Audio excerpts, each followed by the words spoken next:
I didn't usually attend my brother's parties, but tonight it was unavoidable, and not just because it was happening downstairs. I was still trying to gain brownie points for missing curfew twice last week, and our parents were always happy when I stuck around home.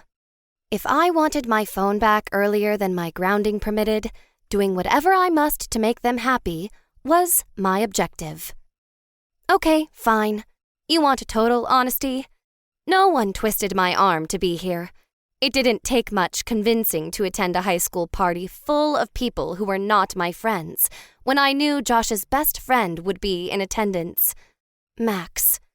Not that he'd pay attention to me, or he wouldn't have before I found the perfect attention grabber.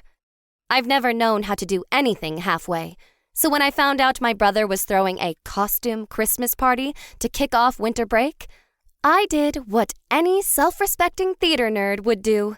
Transformed myself into the Grinch. All it took was a fuzzy, warm pajama onesie with the hood up over my blonde hair and some leftover face paint from Halloween when I dressed as an A's baseball superfan. I wasn't an A's fan. I just did it to bug Josh and Max, and it had totally worked. My costume tonight was fitting for the intended audience. I loved Christmas, but I couldn't stand Josh's friends. All except Max, whom I loved with all of my itty-bitty Grinch heart and planned to one day marry and raise his children. He didn't know that yet, though. He was too busy dating half the cheer squad. If I could get a laugh out of him tonight, I'd count it as a win.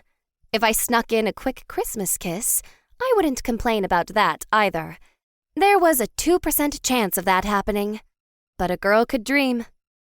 I'd helped Josh tack mistletoe to every available doorway in our house earlier so he could kiss Annabelle Jones, head cheerleader and winner of the recent mock trial in which she'd decimated me. I hadn't known his kiss goal at the time, or I would have made him do it by himself. When it came to my brother's potential girlfriends, Annabelle didn't have my vote. We'd grown up together, but we were never friends. Our relationship was more along the lines of Meryl Streep and Anne Hathaway from The Devil Wears Prada. She was the devil, in case you were wondering. Now I had to go face her and the rest of her little cheer cronies. If I played nice, maybe my parents would unground me from my phone before we headed to Tahoe for our annual Christmas vacation with the Dawson family. As it stood, I wasn't going to get it back for 2 weeks. My green-clad feet hesitated halfway down the stairs.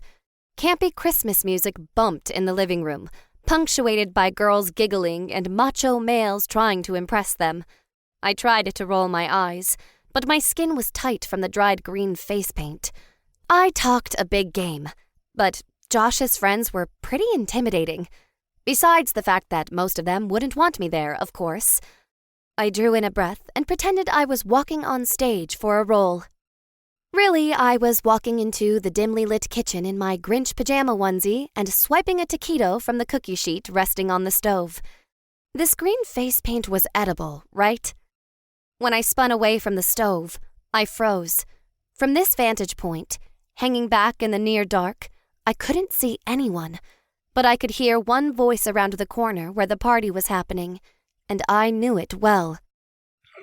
Whatever, dude, Max said, laughing in a way that brought a natural smile to my cakey lips. Green lipstick, $2. Make it 20. 10. Josh said. You're the one getting something out of this anyway. It sounded like Max was unsure. That depends on who the lucky girl is. If the two of them were talking like this, maybe that meant they weren't draped with desperate girls. Enter my chance for a moment with Max. Eager, I tossed the rest of my taquito on the baking sheet and filled a cup with water, taking a careful drink to wash away the beef breath. When I faced the open archway that held my crush just around the corner, I caught my brother's gaze. He looked surprised to see me, but he shouldn't have. He knew I was joining the party tonight. You ready, dude? He asked, his gaze sliding off to the side. Toward Max, I guessed.